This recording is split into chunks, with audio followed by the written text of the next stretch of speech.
Hello, everyone. Welcome to the HockeyBuzzcast on HockeyBuzz.com. We hope you have a lot to drink today because we're going to be drinking quite a bit today. I personally have a Wawa chocolate milk, which you can't beat. But anyway. No take a boost? No, I'm out of take a boost. I have to take another trip to Bordentown, New Jersey. I just passed there last night. Yeah. Really? Yep. Oddly enough, my everyday travels don't bring me to Bordentown very often. But yeah. Well, it's because your everyday travels, you're passing horses and buggies, and you're going near the Amish market. That's why. It's true. Could you pick me up some furniture? Anytime. You need a good quilt, we can get that for you. But before we start, sheds out there. They build their own sheds. I know, barn raising. It's been a while. Good old fashioned barn raising. Before we start, so the passing just announced, I guess it happened this morning, but just released by his family, of Stan Lee today. It seems it's kind of like it's a sad thing. I mean, of course, Stan Lee had such a great life, though, so hard to say. Well, the last thing I heard about him was that there was some dispute with it going on with his family about like the rights to everything that he created and how it was being sort of filched away. And I mean, that sort of put a I don't know a lot about that, but it's like, I mean, all the things that he created and all the entertainment that he created, from comic books then to movies. Yeah, it's a big loss. I mean, controversies followed him a lot, like as far as rights and things like that goes. That was nothing new. His estate's worth something like $70 million, but Marvel was sold for $4 billion to. Well, I don't know if Stan Lee's estate's worth that much. There's some interesting stuff that came out in the last couple months about people who had swindled him. Like, I mean, right. This was a guy who is a 95-year-old man. He should be living off the namesake and his legacy of his creativity and what he helped build with Marvel. And there are people preying on him. It's really sad, actually. Yeah. I mean, that's happened his whole career. He's in a way, he's lucky that the movie business picked up for comic book characters, because otherwise he wouldn't even have had it this good, Peter. I mean, it's easy to look as a creator of things. I get it. It's easy to say he should be rich a million times over, but then, there are people that are publishing his stuff. There are people producing his stuff. Those people all take massive cuts. And so if Stan Lee was doing all that and had control over it, maybe that's a different story, but that wasn't his thing. His thing was to be creative and to still create characters, except for the Guardian project, but we won't talk about that. That was Stan's one failing. But no, that wasn't Stan's fail. That was Stan. That was an NHL marketing fail. He just did what he was asked to do. No, but he still created the characters. You have to. That's not his problem. That was kind of like what he was asked to do. It was a little bit before its time, like if it could have been a little bit later, maybe it would have been a little bit bigger, because superhero movies were big but not huge at the time that happened. I don't even remember this. You don't remember the Guardians project? Remember this? This was debuted. I don't know which All-Star game, but it was the one in Nashville, the John Scott one, wasn't it? Really? No. It was before that. It was in Carolina. I don't know what year it was. I got to look. I'm going to say Carolina. Yeah, Carolina. I think it was Carolina. It was.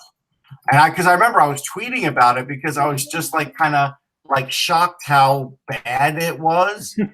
And it really, I remember they sent out the character sheets. Yeah. And I've written a few comic books, so I know about this stuff. And I sent out the character sheets about a week ahead of time. And once I saw that the Rangers thing was a maple tree, the Rangers character, I knew we had problems. 2011. It was 2011 in Raleigh.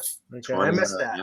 Yeah, a little bit before the big Marvel thing hit, kind of. And so what they did is they unveiled it, and these were like live characters that were in the arena. Oh boy, it was bad.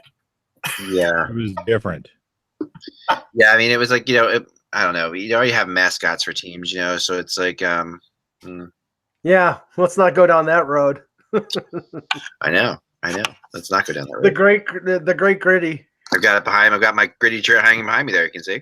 There you go. But if people do want to see what we're talking about, you can still look up the Guardian Project. It's still online. Yeah. I didn't know Stan Lee was that directly involved with that, though. The rest of the time. Oh yeah, no, he. Let's see. I remember he he was like getting it was his name on it. While you're looking that up, should we talk about the New York Jets? No. It's fine. You could laugh, but the Jets will pick 5th or 6th now. Buffalo will pick 9th or 10th. Ask Jan. I was like when we started talking about this, I was pissed off because the Bills suck. They suck as bad as the Jets, and they should have lost yesterday. But in typical Buffalo Bills fashion, they won. They won 41-10, which in their world is a bad thing. Yeah. So here's the thing. So I have a video, and it does say Stan Lee and the NHL present the Guardian Project, and we just, if you want to see it in all its glory, just click on that YouTube. I think now you have to, almost like a train wreck. You have to watch it as it goes past. You're not forcing all of us to watch it. It was like Spider-Man on Broadway. It was so bad that people had to go watch it. Yeah, watching guys from Tethers flying into the walls. That's great. Oh boy. But look, as far as Stan goes, I mean, my dad is about 10 years younger than Stan, and he collected comic books. So we certainly read and collected. And my dad was a printer, so he printed out a lot of the early stickers for Marvel, and I had them all over my house. I had them on the doors. I had them on closets. Like putting stickers on like wood. Good luck getting those off. Of course, if you had not peeled them off and put on the wood, they'd be worth something. Yeah, I know. Or I kept the comic books. We also got 8x10 photos. Like, it was amazing what was being put out in the 70s for some of these characters. And so, yeah, I don't remember, and I tell my kids this all the time. It's like, I like this kind of stuff back then, and it was not cool to like it. I mean, it was not like there was nothing cool about it. It really wasn't. We didn't talk about this at the bus stop or you got beat up. No, I mean, you only talked about it with your other friends who did it. Yeah, right. I mean, there was nothing hip about comic books or baseball cards were not a big, they were bigger than that, though. They were bigger than that, but we used to have 100-card baseball flips on the bus on the way to school. Right. We had it all in one hand. I'd be matching colors and positions. Yeah. So we were doing it then, not for collecting purposes, but you were playing with them. And there was a ton of kids who did it. Yeah, yeah. There's no question about it. I like, my earliest memory kind of is the original Spider-Man TV show. Yeah, remember that? The Friendly Neighborhood Spider-Man. That one, that was funny. It was pretty good. And Spider-Man's always been I think it is my favorite character that Stan Lee created. I think it's just, and it probably is. Stan Lee didn't create Spider-Man. He had That's a co-creator. So one of the interesting things about Marvel is when you go back in time, they had a lot of people who did things, but he sort of kind of came out of it.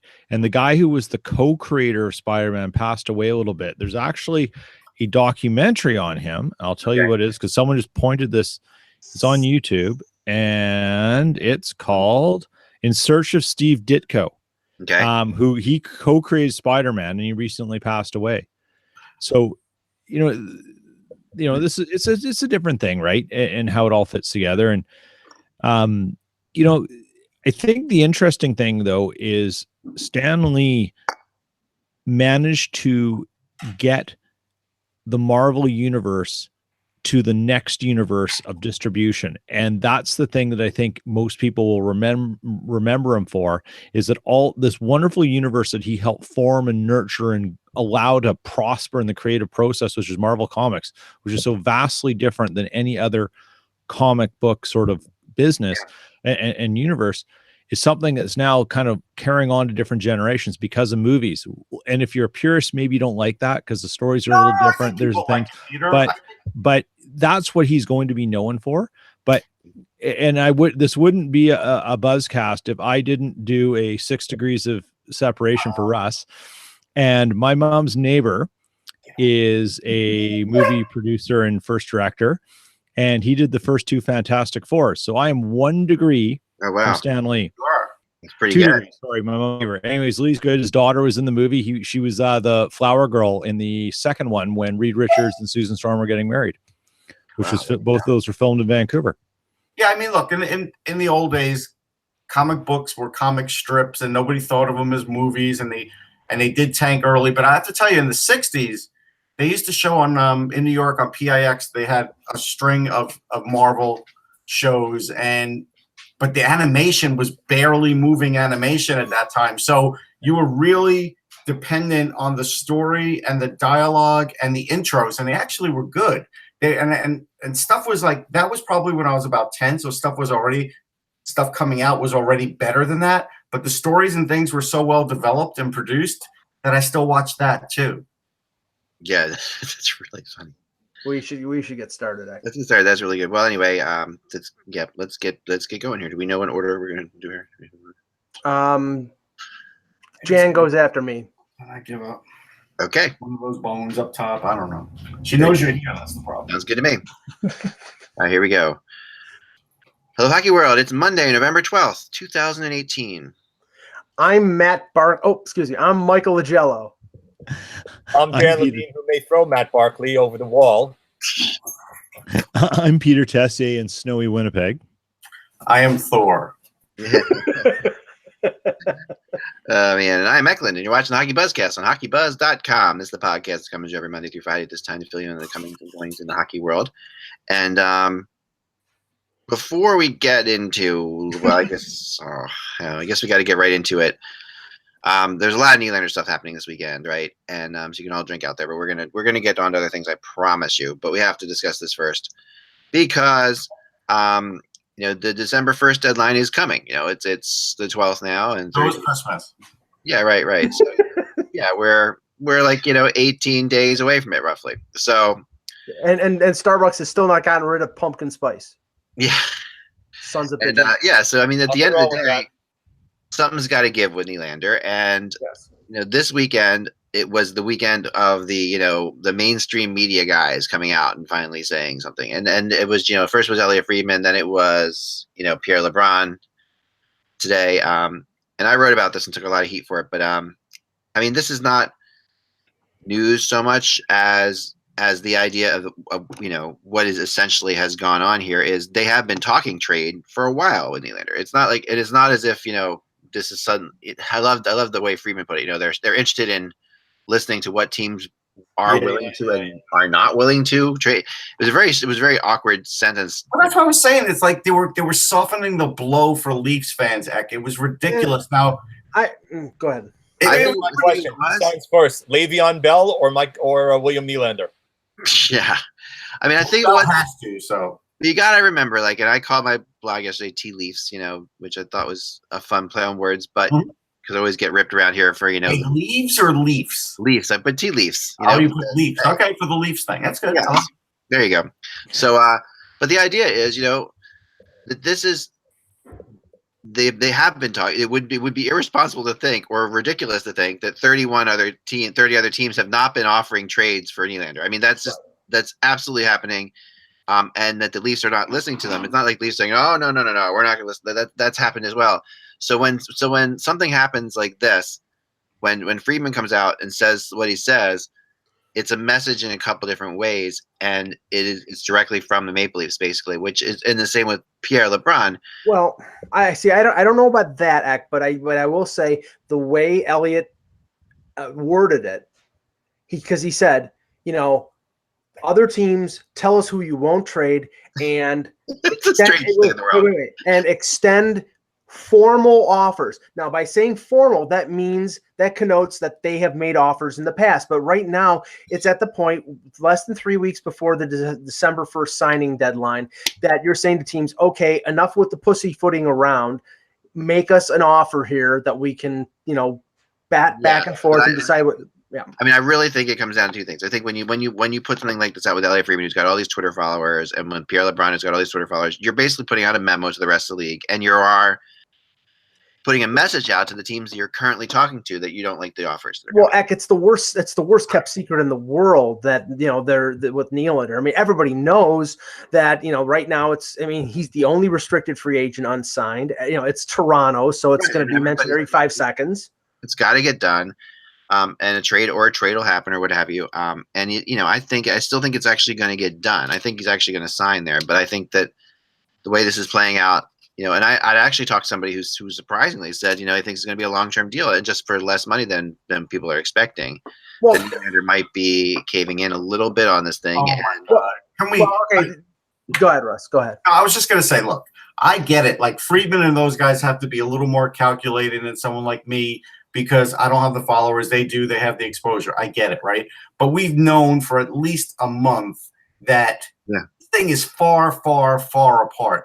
The only reason that they may be signing a long-term deal with him is to simply trade him. Sign and trade. Yeah.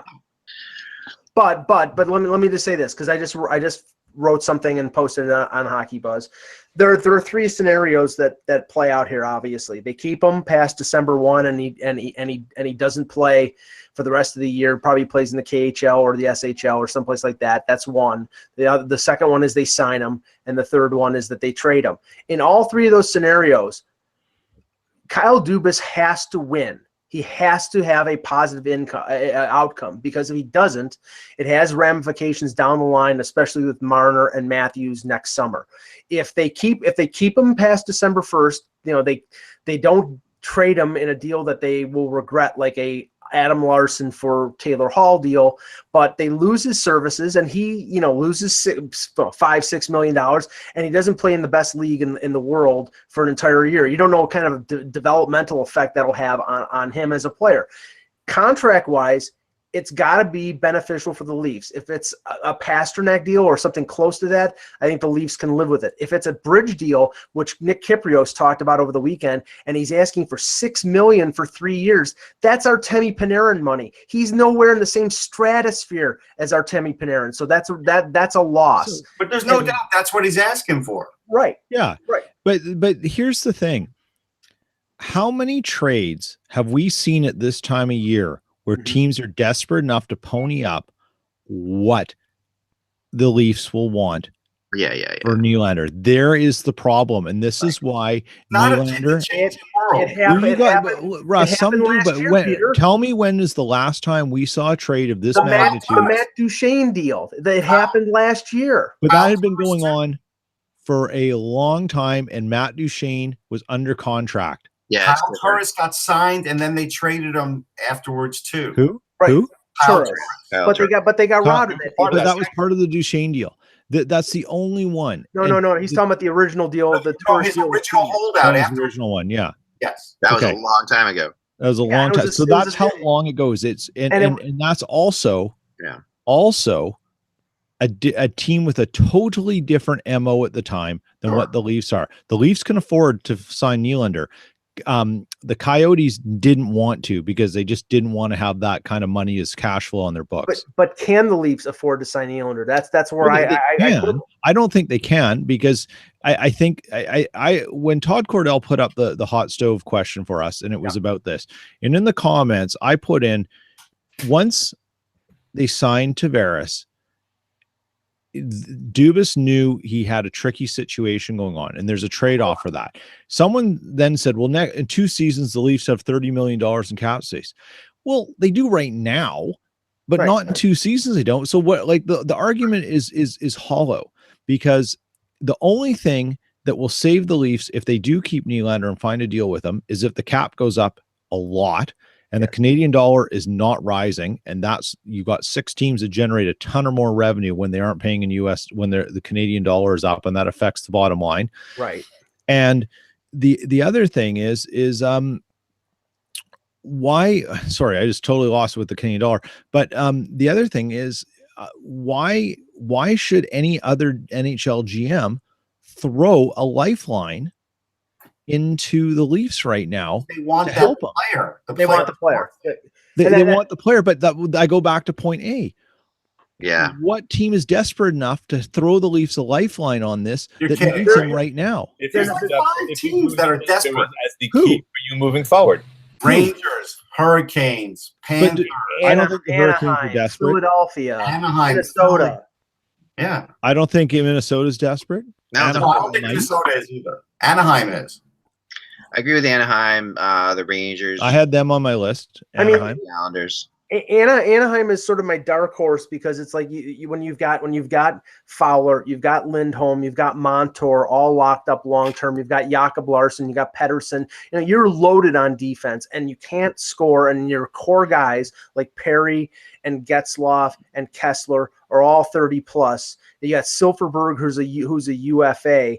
I think there's a formula there for a deal to be made, but I think that's what the number of teams. And you got to remember, this is a top 6 forward who has scored 60 points in his first 2 years in the NHL. And the whole situation with the Leafs is they simply can't afford to pay him what he thinks he's worth, and then pay Marner and Matthews probably a total of $20 million over 8 years if they sign him to long-term deals. So it's a reality. And the Leafs need a defenseman. They need a top 4 defenseman.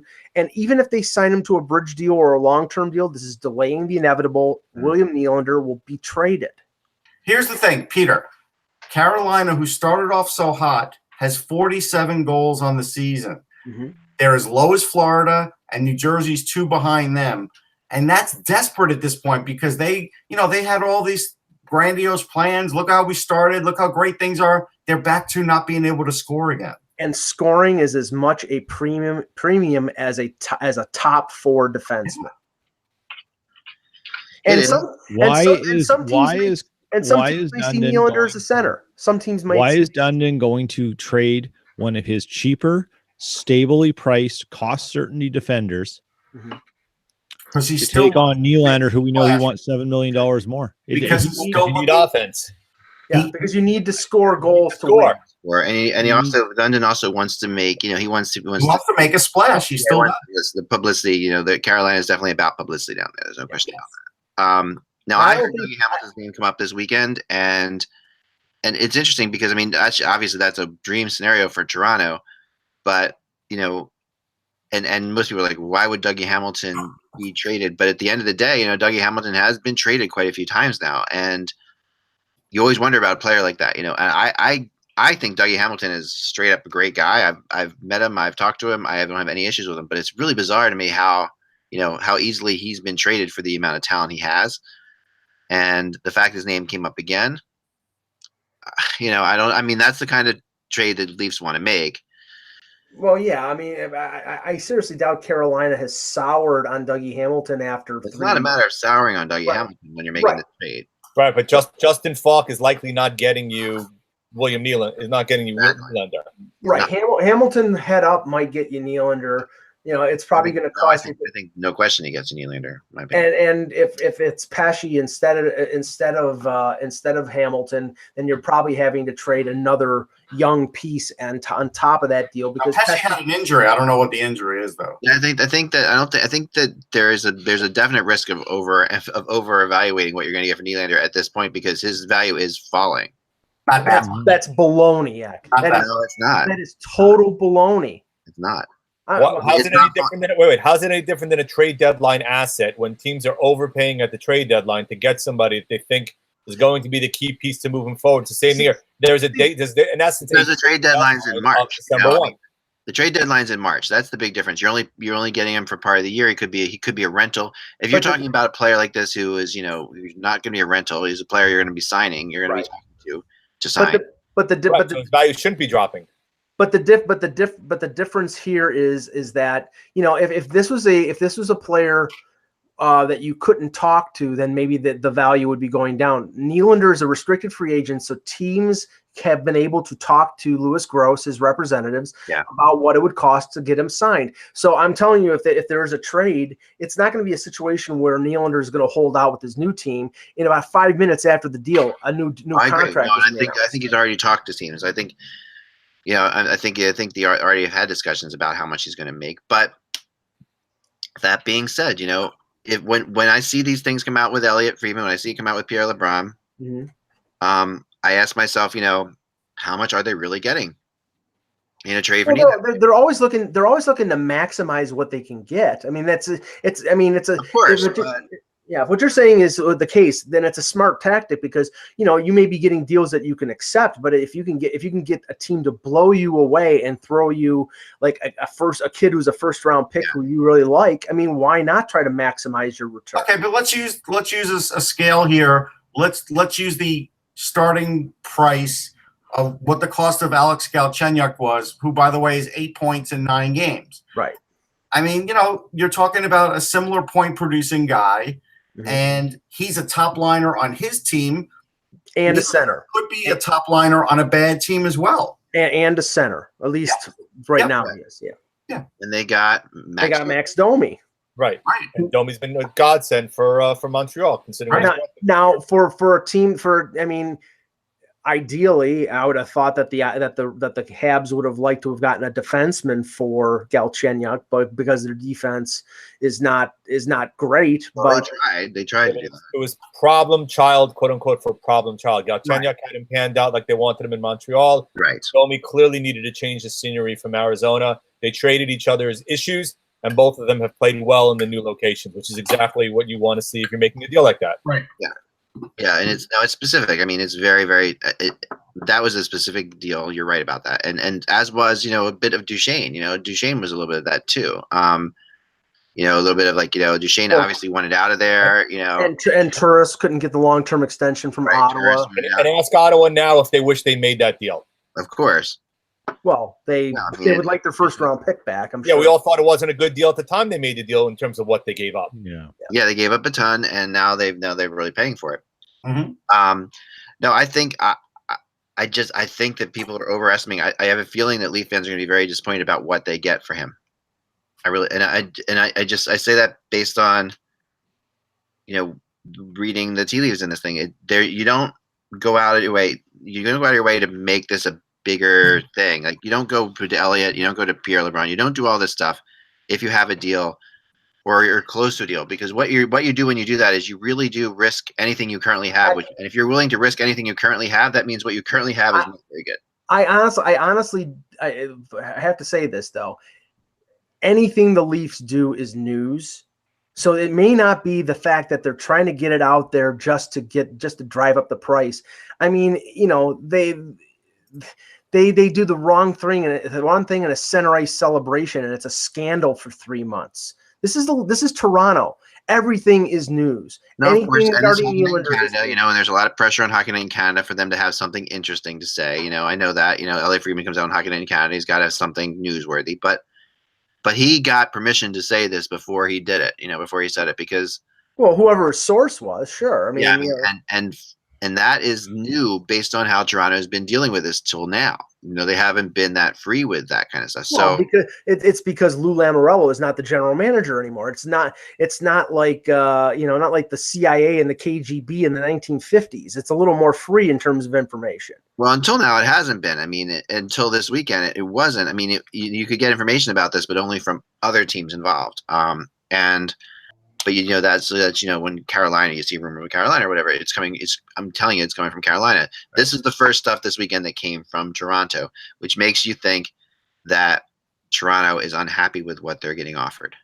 And I mean, it could be unhappy. It could be just that they're trying to match, because like I was saying, this deal is extremely important. If a trade happens, the deal is extremely important to Dubas, because he opens himself up for criticism if this deal is not perceived by the fans, by the media, and by other people in the NHL as a home run. And he's already getting it. Mark Hunter just said a few minutes ago that this trade should have been made in the spring. So Mark Hunter's already, starting to throw dirt. Well, I'm sure it's not above Mark Hunter to throw some shade at Kyle Dubas. Gee, I know.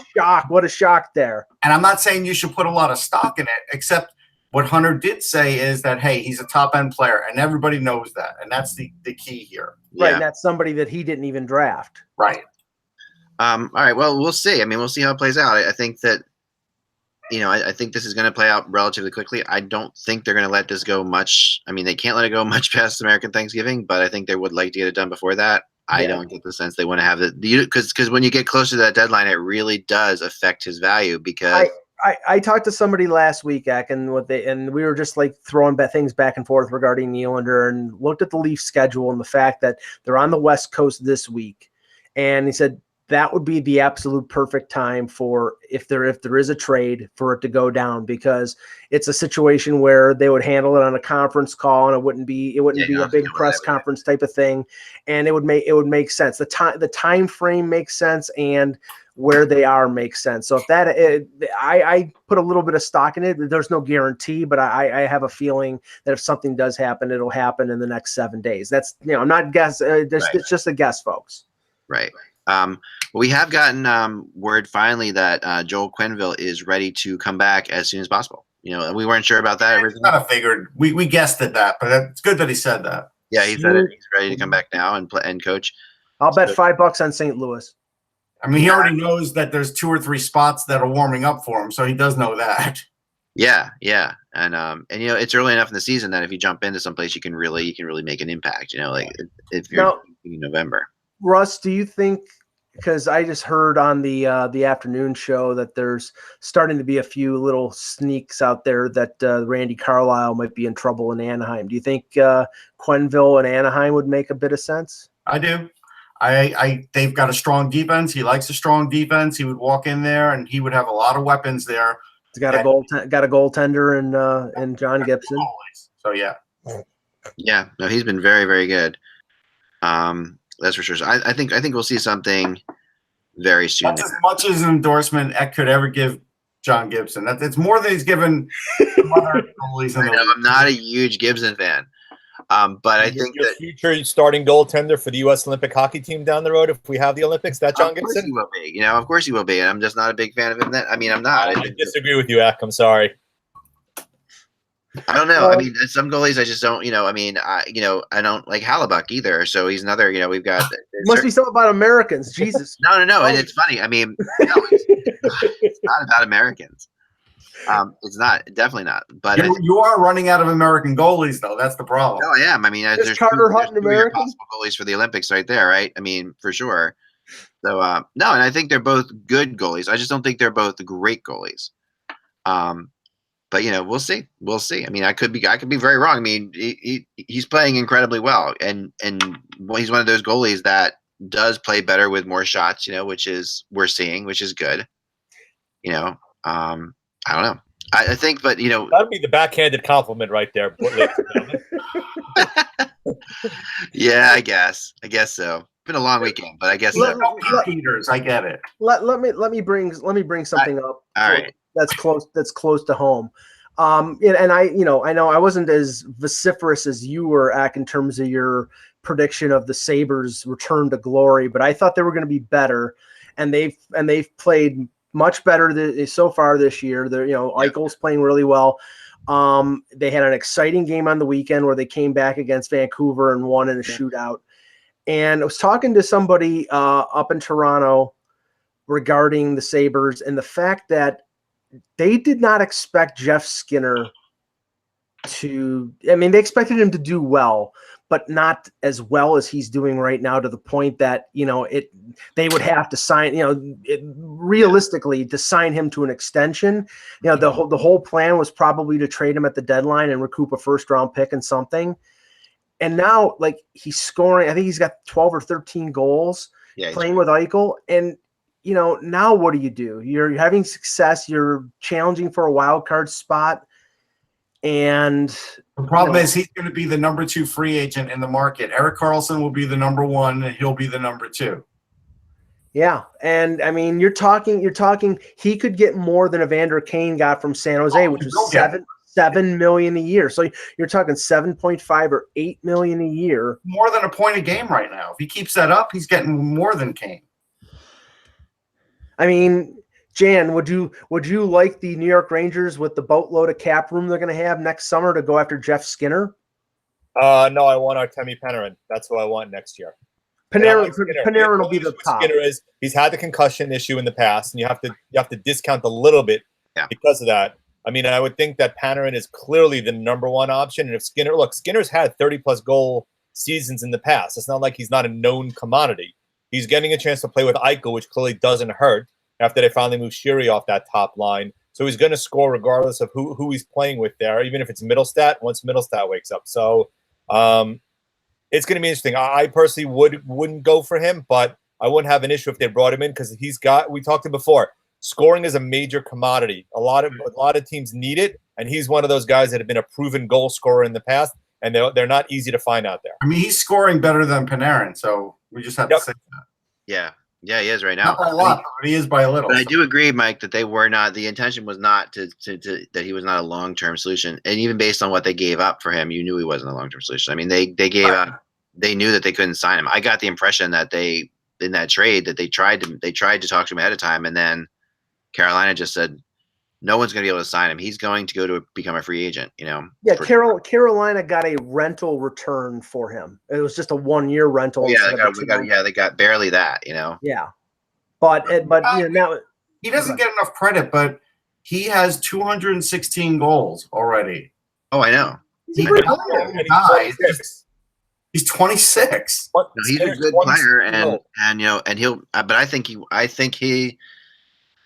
know he really wants to play for Toronto, but whether or not he'll ever get there or not at this point is unlikely because there's already enough problems there, right? So, but I mean, he'll sign a really big contract with somebody, Yeah, I can see him with like the Islanders or something like that, like along those lines. Maybe the Devils. I don't even know if the Islanders will pay him that much, but he's going to get it because when you start looking at goalies, guys who can score goals at his rate, there's not many out there. Yeah, and honestly, after seeing the Devils a couple times this week, they're in trouble. I mean, Keith Kincaid could not save them in Toronto, and they're not getting. I mean, Taylor Hall is Taylor Hall; he's great, but they did not look good. And I saw some of the game. I can't remember who they were playing the other game on the weekend, but they were. I think it was Tampa Bay actually, and they got hammered again. I mean, they're they're saving their money for Taylor Hall because he's coming up on free agency, I think, after next year. But they got to get more talent in there. There's some good young players. I like, Butcher, and I like Heishier and Bratt, but they need more weapons, and they just don't have it. I mean, the big thing right now is Corey Schneider, who has led up. I was reading this today, 3 goals or more in 15 straight games. Yeah, I was talking about Corey Schneider at the rink, and there is some concern now just from, people watching from the outside, some hockey people, but just we're all watching and we're all kind of wondering, are we ever going to see that Corey Schneider again? It is a fair question to start raising. Yeah. It was Winnipeg that they played. I think it's the physical ailments that have set him back more so than anything else. But again, who did not come into the season thinking the Devils season last year was a bit of a fluke? I mean, I don't think any of us thought that they. No, but a lot of people year they had last year. I know. I didn't either. I agree. I was not aboard that. And I don't even know if anybody in this panel thought that they were, but a lot of national media were still high on the Devils. They were. I had the Devils higher than the other two New York area teams, at least. Yeah, I mean, that's not saying much. I mean, I didn't think they were a playoff team, but I also thought the Devils could be. I thought the Devils had the potential to be more than that. They are fast. They're very quick. And Kincaid, at times has been phenomenal for them. So right, but you look at that blue line. And who really? I mean, Vatanen hasn't had a particularly good year. Severson has been better than I expected. Yeah. But again, Butcher's been okay. But you look at that blue line; it's not a great blue line. And Kincaid started the season tremendously well. He's regressed, which is the only reason why Schneider's getting an opportunity now to maybe grab that role. And even with Palmieri scoring and Hall scoring, Bratt just came back from the broken jaw, so maybe he helps a little bit. But that second and tertiary scoring just isn't there on that squad, even when Brian Boyle scores a hat trick in a game. I mean, Bratt's scoring started going down tremendously second half of last year. He's still a good penalty killer and a good skater, but he's not going to really score much. Yeah. And lo and behold, folks, Roberto Luongo comes back, and the Florida Panthers have won 4 games in a row. Yeah. Call me shocked. No, the Panthers, like we've talked about, they are a sleeping giant there, and if they can get good, but they need Luongo to stay healthy. They need Luongo, but they're not scoring. They still can't score. Yeah, no, you're right. They will score. You look at the guy. I mean, Barkov had 2 last night. He's finally starting to wake up a little bit. Dadonov's been scoring. Hoffman's been tremendous. Trocheck's scoring. Again, look, you want to go. They don't have the wherewithal to do it, but if they went out and got a guy like Nylander or a guy who can score, that team becomes amazingly dangerous in the Eastern Conference. They have the young pieces to be able to do it. I mean, but it's just a question of whether they. I don't think. I don't know if they do, Mike. I mean, they're not trading Ekblad, and he hasn't had a great year, by the way. Ekblad has not had a particularly good year. Who else do you want to write deep? Petrovic. They could trade Matheson. They could trade Matheson. But it would take another player on top of it. Right. And they're not trading Borgstrom to go get him either. Yeah, I would take an Owen Tippett or a Borgstrom or something like that. I don't think they're dealing Borgstrom. They won't get Borgstrom. Tippett, I doubt it either. But they could get Bukestad or somebody like that. They could. Right. So let's ask a question, because everything's coming back around this, and we're going to be talking about this till it's resolved one way or another. So all you listeners out there, we get ready. This is the rodeo. It's an early trade deadline. Just accept it and it's got the Leafs in there. It's going to be on overdrive until it's resolved. That's just the way it is. Like, so let's not do this. If you're Kyle Dubas, what do you think you need something that helps you now, or do you need to think about the future? What's the balance on this return going to look like? Because that's what I'm very curious about. I think you need both, Peter. I think you get both. You want both. I mean, I don't think you can get both. You can I think you can. I think you can get both. If you're okay, the main piece in any deal for Nylander is a top 4D. It's got to be a top 4D that is locked up on a contract or is on entry level, preferably locked up on a contract because there's cost certainty. If it's a young guy on an entry level and he's that good, he's probably going to be in a situation where he's going to ask for a big contract. You want cost certainty, so that's why a Pesce, a Shea, somebody who's signed for 4 or 5 years, that makes all the sense. And they would have to probably be more than that because both of those guys are good, but I don't think they're as good on defense as Nylander is as a forward. So it's got to be somebody who's under contract, somebody who's of a comparable age, preferably a right shot, right. but I don't think they're going to. Are you then presuming that Gardner's gone in? Yes. Who has those assets and needs to make a change right now? Because Anaheim? Go look at the Anaheim, maybe St. if they Louis? even if they have that headache, because You giving up St. Louis, giving up Parayko? Yeah, well, that's who they'd have to. Yeah, and again, there's no other option. Right, and that just hurts their defense because honestly, Pete Granzo has been fine. St. Louis Parayko, could change their fortunes by just hiring Quenneville, Right. right? Like It doesn't change their no goaltending. cap issues. It doesn't help their goaltending though. No, it doesn't help the goaltending. Same with Carolina. Like Nylander's not going to help their goaltending. Well, Nylander, I mean, for teams like Carolina and St. Louis, Nylander is a long-term solution. The Right. Leafs- Carolina's not expecting to win big this year. Yeah. Right. They've got their crosses to bear with like Sebastian Aho's contract coming up, I think, And next year. Teravainen down the road also. And Teravainen, So- And Back to one thing you mentioned also is you got to be considered the cap hit down the road, because if there is a lockout and you have a drawback of the salaries, you're going to have a major issue depending on who you sign, especially when you got Marner and Matthews coming up and you've signed Tavares to a huge deal. Your cost certainty better be a low cap defenseman, because Shea at $5.6 million a year may be over what you can afford. Yeah, but Jan, the thing is that based on the fact that they can't afford Gardner, because Gardner's probably going to ask for 4 or 5 years at probably 6.5 or 7 million.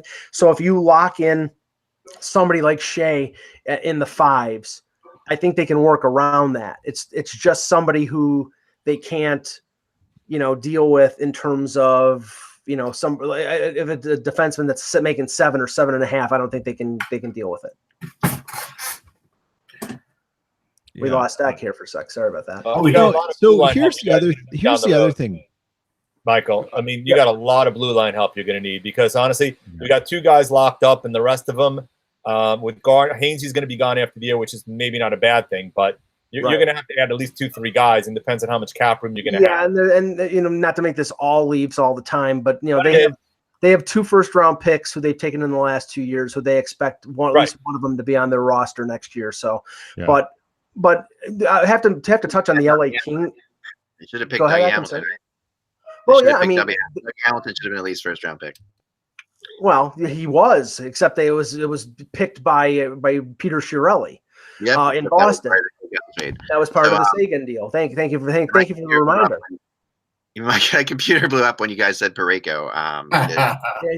But let's just touch on the sad sack LA Kings, because their luck just got worse today. Because first Jonathan Quick is out; he's out indefinitely. Now Jack Campbell, who is a capable guy who actually hasn't played bad for them, he's out for American goalie, by the way. Yeah, there you go. You like him? I like Jonathan Quick too. Yeah. Mm-hmm. He's out 4 to 6 weeks with a torn meniscus. And Russ rightly said Buffalo Sabre fans are about to get pissed off because Cal Peterson just got called up from their AHL team. And Russ, tell us about Peterson. Yeah, he's a heck of a goalie. I mean, I watched him at Notre Dame. I saw him a couple of years ago in big in college playoff games, and this kid He's big, he's fast, he's smart, he's got a great glove. I can't guarantee you he's ready this moment, but I got to tell you, with the Kings and the Magic they've been able to do, if he's close to ready, Yeah. he'll be very good because he's pretty unflappable. And this is a guy who has the pedigree to be a number one in the NHL someday. So they got him. They signed him with the intention, they'll never say it, but with the intention that when Jonathan Quick is done, this is their guy. So now that he's getting his feet wet, this is actually a plus for the Kings. Yeah, I think it is too. I think it's time for them to move in. Well, then are you doing tear down in terms of part of the roster then? If you're presuming you're building for the future, because They're not going to. No, they're not going to do that. Pearson both being on the block. Rob Blake won't do it. He will not admit it. He won't do it. So he's going to give away. Kovalchuk to a big deal in a year where you're basically going to go nowhere. He's going to. They weren't expecting to go nowhere. They had a lot of injuries. They're going to blame it on that. Right, he's going to give Willie Desjardins a chance to try to sort of recoup this team and get them going back in a positive direction. But the thing is, if he can't do that with 60, 65 games remaining, and this is a completely lost season, the one benefit is they have their own first-round pick, and it'll be a high pick.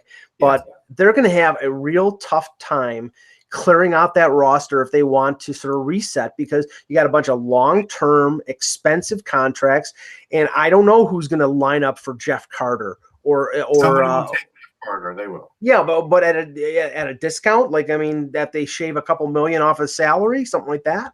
I don't think you'll have to shave that much off of Jeff Carter. I don't. If he's playing well, right? Yeah. Even if he's just playing like he is now, he's still a 55, 60 point guy in the league. Yeah, he is. He is. I mean, I agree with that. I think I totally agree with that. It was an interesting question, so I want to throw this out to you guys before. I was just looking. Gabe Velarde, we still don't know. He's still not back. That's a worry. The back injury. He's had injuries since he's been drafted. That's been the problem with him. Yeah. Just saying. Go ahead. Sorry. 4 players this year, okay, in the NHL. This is my trivia question for the panel. See if you guys can get this. 4 players this year who have scored points in 14 games. Okay, so they've had points in 14 games. Okay. I know Matthews didn't play 14 games. So. Matthews not one of them. So, but he I think he scored in every one but one. So this is 14 games. There's 4 players, and I think some of them will surprise you. I'm going to go Rantanen and McKinnon are 2 of them. Neither of those guys, actually. Wow. I know, which is sort of surprising, right? Jeff Skinner. Nope. What was the question?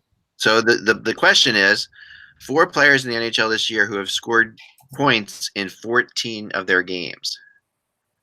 Granlund's one. Granlund's 13 out of 14, so I think Granlund just missed. He's not one of them. He just scored 13 of his last 14. Aho? Wheeler? He's one of them. Wheeler's not one. Bergeron. No. Wheeler. Nope. I'm going to say Jeff Skinner. No. Sorry, say this again. What is it again? They've scored in 14 games. Yes. Wheeler has a 10-game streak going. Jeff Skinner.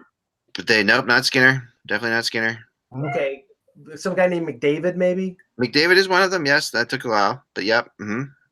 We're trying to find the oddball ones because they're Aho and McDavid are the 2 you have so far. Giroux's not one. I hate this game because What about Pasternak? Pasternak, no, but he's like an incredible. But that I would have thought Pasternak. See, this is when you just want to choke. If Eck were a game show host, we would choke him. Right? I think I know one of them because the guy is one of the leading point getters in Ratnan. In terms of defensemen. How about Thomas Chabot? Thomas Chabot is one of them. Yeah, good guess. That's really surprising, and that's a good one. So you still have 1 more to go. And, this is how about giving us a conference or something like that? I'll give you a hint. He's in your division, Mike. He's in your division. He's in my division. Okay. Yeah, he's in that famous Atlantic division. Would it be Maximilian Domi? That would be correct. Max Domi. Oh, there you go. So, that's a little. I mean, I don't know. It's an interesting list. It is. Yeah, I mean, McDavid's obvious. Aho is just absolute stud. But and there's probably a lot of players who've got him in 13 games because, like you've said, like some of them are like Blake Wheeler has got to be in 13 games, I would think. Yeah. I mean, Mitch Marner and Riley are up there in terms of the number of games that they've scored because up until Friday, the Leafs have relied almost exclusively on their core guys to do most of their scoring. Yeah. Now the other thing that was kind of coming out. So Dave, what's his name from the AHL? Dave Andrews. Andrews. Dave Yeah. Andrews, yes. He's the Dave, commissioner. AHL commissioner, great guy, Hockey Buzz fan. He came out and said that they were already talking to AHL teams that could be affiliated with Seattle. Yeah, I saw that. That is interesting. Which is, now there's supposed to be a vote within the next 30 days, I was told, on Seattle to officially bring Seattle into the league. I don't know when. We still don't know what year that'll be, but from everything that's been out there, it sounds like it's going to be 2020, 21. It's not going to be, because it couldn't be next year. It would be too crazy. No, it'll be way too soon. No, way too soon. The encouraging thing, though, I mean, and there's only been like sort of scant information coming out about it, but there has been some talk between the PA and with the NHL. Some of it having to do with the Olympics, some of it having to do with the World Cup, but other reporters are saying it might have to do about eliminating the sort of opt out and having the CBA just go until 2022, and that would be the compromise that they would use to solidify the World Cup and the participation in the Olympics. And if that's the case, then maybe the whole thing with Seattle is part of this as well. That's a good idea. I will tell you this too, Ek. I mean, with this talk, we have to be careful, like, because Dave Andrews brings this up, and remember, Abbotsford got a team because they were close to the Canucks and everything else, and it lasted 5 years, and they were done. And now I think ECHL or below that plays. Weren't they Calgary's affiliate for Calgary? Sorry, yes, Calgary. Yeah. And now they're ECHL or below. There's really, the Thunderbirds don't draw very well. They draw okay, and they're not AHL. Like the West is still very weak for the AHL. So I don't think you can go in. I don't think you can go into like Washington State or Seattle or even in British Columbia for. No, Russ, they'd probably have to cluster up with those teams in Northern or Southern California, because you got Bakersfield and the place I heard that they would go would be Portland. Yeah, but that the travel with the AHL team, you have to factor in travel. Portland, Oregon. Yeah, Portland. A bus trip from Bakersfield to Portland, I think, is probably like 8 hours. It's probably something. It's a long trip, but I'm like, I'm saying, what I heard is. I mean, this sounds good, but it's in reality, it's going to be a little more tricky than you think. Yeah, I think the westernmost AHL team is the Manitoba Moose in Canada. There's nothing in British Columbia. There's nothing. You said the Abbotsford Heat. California teams. Here's what's going to happen. I'm going to tell you what's in Canada. Until they figure it out, they're going to say, "Hey, we're Adirondack," and they're going to go back and use Adirondack until they figure it out. Hey, maybe they'll go to Binghamton. Everybody else does. Yeah. Binghamton's currently used, Mike. Right. Are there California teams in the AHL?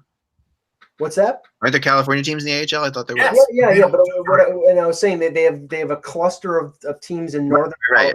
But Western. I thought you said Western is. No, it was Western in terms of Canada. Because we're talking, I mean, more than likely that Seattle could either have an AHL franchise in British Columbia or on the West Coast. But if you're going to have it on the West Coast of the U.S., it would probably have to be in California, because then they could travel the travel budget. Who are the Vancouver Giants connected to? They're WHL.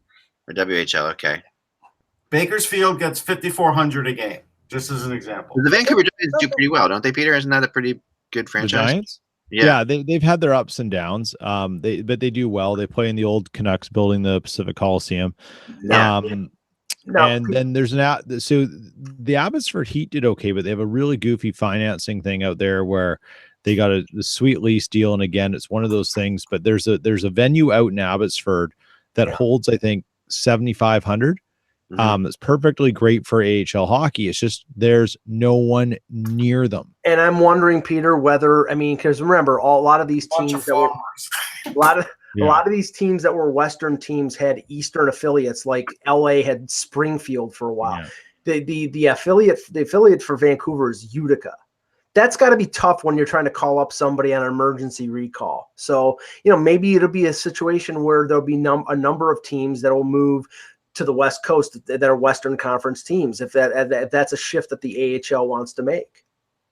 Yeah, totally agree. I do have to run, guys. I'm sorry. Gotta help the boy.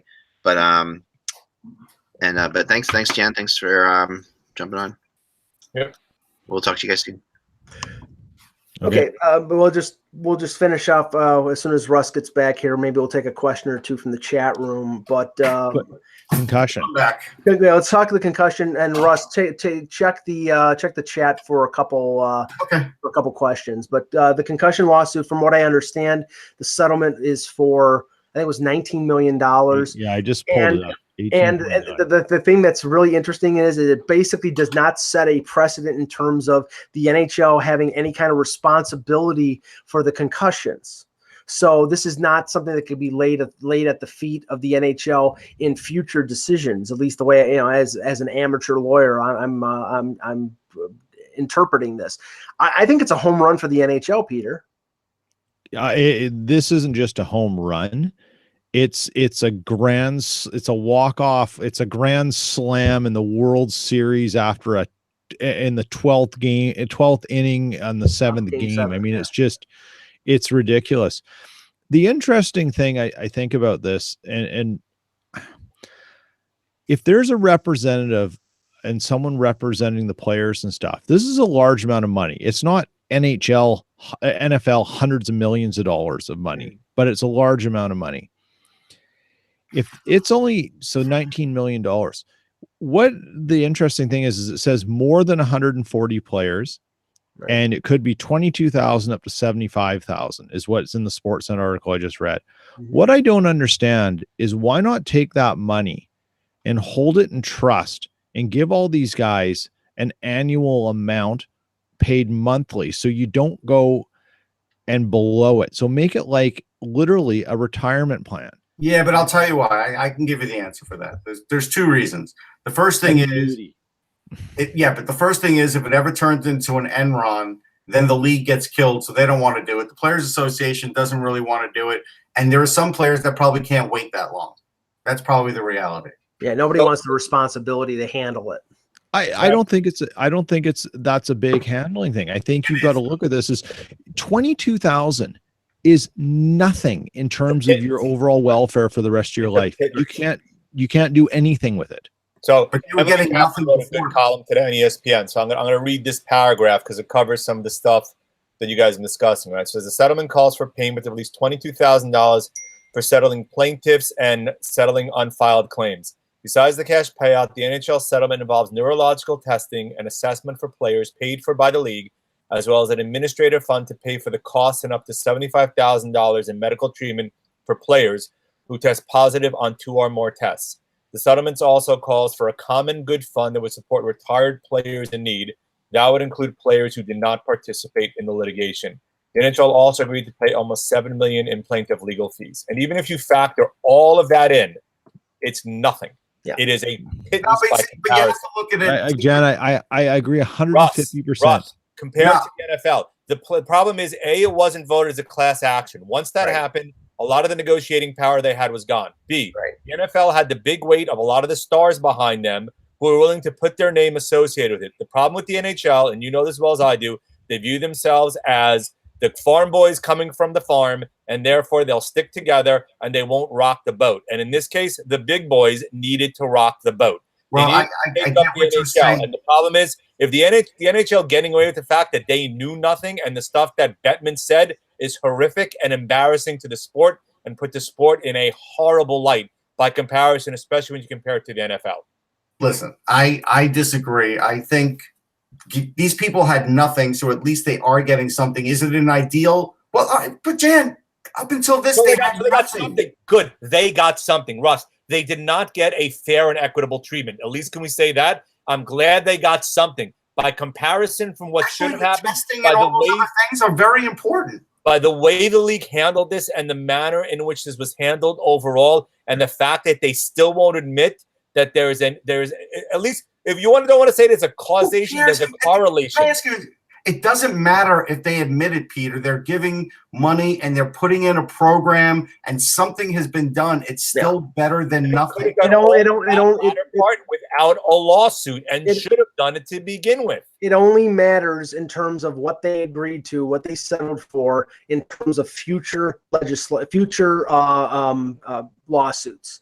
And they admitted nothing. They admitted no culpability whatsoever. So, like I said before, this is a home run for the NHL in terms of them having any kind of attachment to concussion lawsuits going forward, because they didn't admit to anything here. They didn't admit to any culpability at all whatsoever. Right, but that's all. Again, look. If you start getting into litigation and stuff, there's a lot of people that don't ever admit to anything and they still settle, right? Right. And Yeah, of course. so it's semantic. They paid $19 million for this to go away. But at the end of the day, they didn't just pay $19 million for it to go away, because they did put some programs in place too, Sure. and that is a lot more than we thought that they were going to do. Right. So you have to give them credit for at least doing that, because they could have just written a $19 million check and that would have been it and walked away, but they didn't do that. I think That's what I think they're not getting. I'm not saying you should feel good about what the NHL did, but I'm saying they did more than people want to give them credit for. That's what I'm saying. Look, the whole point from Jan's thing, what he read about the testing and the other stuff, that should have been just an automatic. Right. But it's not. Right. It's not an automatic. It's Right, not an but automatic Russ, in any 20 sport. It's $20 million. It's not enough. And that's my point to the point of, at least if you're going to go down this road, put this money in some sort of investment trust and give these guys income, no matter what pittance it is, rather than 22 or 30 grand tomorrow. But you know what? It's easy for you guys to sit here and say that. What does golf do for their players? What does baseball do for their players? You're comparing apples and oranges. No, you're not, because they Concussion. have debilitating. Hold on. You're just talking about the brain. They have plenty of debilitating injuries in all these other sports, and all these other sports make a ton of money, more than the NHL, even some of them, and they are not getting dragged into this either. Hey, So it's Russ, on I'm them. one of those that thinks that minor league baseball players should be paid a fair wage. Of And the course, fact they that don't even get paid. They get paid like embarrassing is what they've done so far. Yeah. I'll agree with you 100%. They get paid in popcorn and hot dogs. It's ridiculous. It's embarrassing how bad that is. And in a multi-billion-dollar sport, look, you don't want to pay them a minimum wage. I can maybe argue that, but really, you're paying them like maybe $2,000 a month at best. Come on. Okay, Russ. Any questions in the chat? All right, let's see. All right, so from Toronto Greenhouse, Vancouver needs to shore up the blue line, maybe trade for a young forward. Benning is looking for a right-handed D. Well, the whole world's looking for a right-handed D. So good Tyler luck. Myers, come get him. He's got Tanev and he's got Gabranson. Yeah, he's not going to get the. I don't think Vancouver's looking for anything. Honestly, they're not in. I think Vancouver's beyond happy. What they're looking for is Brock Besser to return. Yes. And they're going to let some things go and see where it ends up. But if They're Vancouver all of a sudden hit the bottom, no one in Vancouver is going to cry about They're that. looking for Elias Pettersson to stay healthy because they're one of the most exciting teams in the league when he is. Go ahead, Russ. And once Besser comes back also, you put the two of those guys together. Exactly. Let's see. I'm looking. Hold on. No, actually, that's Okay. Well, we give you a shot, folks. Yep. You let us down. Okay. Way to stimulate interest there, Mike. Thanks for nothing, guys. Great. I'm sure Cousin Eddie can come up with a question or two. Oh, and here we go. We do have one more from Yerma. Hey guys, do you see Sanheim for Nylander a fit? And I do. I think if the Flyers make more than Sanheim, Yeah, but of course it's more than Sanheim, but he's just asking would he be in the trade, and I think he would. Yeah. I do think it would be Sanheim, and I do think it would be either. You could go through their minor league system, or it could be Wayne Simmons. It's going to be something like that. Wayne Simmons would be the absolute perfect fit for Toronto in one aspect. Nobody except for Nazem Kadri in the forwards of the Leafs hits. No one. There's no pushback whatsoever. You saw that against Boston on Saturday. You'll see it if they play the Bruins in the playoffs. They need somebody with a little sandpaper, and we know Simmons has talent as well. Because one day, someday soon, Ron Hextall will either pull a trade or he'll fire some staff members. One or the other is going to happen. We're just waiting for it to happen. All right, guys. Great show. Thanks, Jan, for coming on. Thanks, today. Jan. Yes. Great to see you, Dan John. got very favorable reviews in the chat room. They were glad you were, well, at least a couple were glad you were on, more than Mike. For Jan Levine, for Peter Tessier, for Russ Cohen, and for Eklund, I'm Michael Agello. Thank you for watching, and remember, without the buzz, it's just hockey.